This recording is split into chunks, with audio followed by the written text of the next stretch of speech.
بسم اللہ الرحمن الرحیم۔ محترم ناظرین، السلام علیکم۔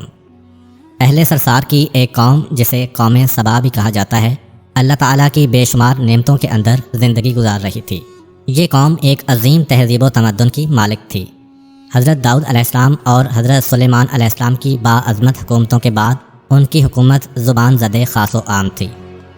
کہا جاتا ہے کہ یہ لوگ گندم کے مغز سے آٹا پیس کر روٹیاں پکاتے تھے، لیکن اس قدر اسراف کرنے والے اور ناشکرے تھے کہ انہی روٹیوں کے ساتھ بچوں کا پاخانہ صاف کرتے تھے۔ ان آلودہ روٹیوں کو اکٹھا کرنے سے ایک پہاڑ بن گیا تھا۔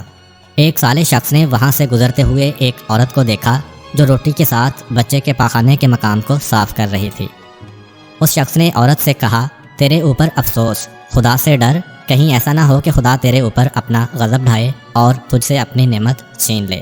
اس عورت نے جواب میں مذاق اڑایا اور مغرورانہ انداز میں کہا، جاؤ جاؤ، گویا کہ مجھے بھوک سے ڈرا رہے ہو۔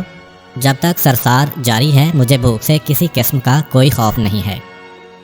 کوئی زیادہ عرصہ نہیں گزرا تھا کہ اللہ تعالیٰ نے ہوس بازوں اور اسراف کار لوگوں پر اپنا غضب ڈھایا۔ پانی جو کہ زندگی کی بنیاد ہے ان لوگوں سے چھین لیا تھا۔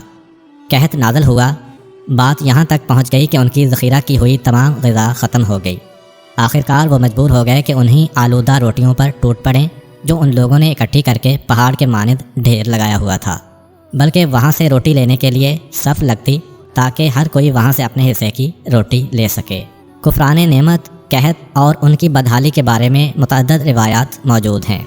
سورہ نحل کی آیت نمبر 112 اور 113 میں یوں ارشاد ہوتا ہے، اور اللہ نے اس قریہ کی بھی مثال بیان کی ہے جو محفوظ اور مطمئن تھا، اس کا رزق ہر طرف سے باقاعدہ آ رہا تھا، لیکن اس قریہ کے رہنے والوں نے اللہ کی نعمتوں کا انکار کیا تو خدا نے انہیں بھوک اور پیاس کا مزہ چکھایا، صرف ان کے ان اعمال کی بنا پر کہ جو وہ انجام دے رہے تھے، اور یقیناً ان کے پاس رسول آیا تو انہوں نے اس کی تکذیب کر دی، تو پھر ان تک عذاب آ پہنچا کہ یہ سب ظلم کرنے والے تھے۔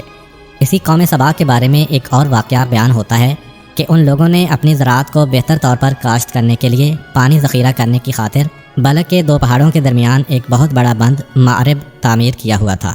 سوراخ اور دوسرے پہاڑوں سے گزرا ہوا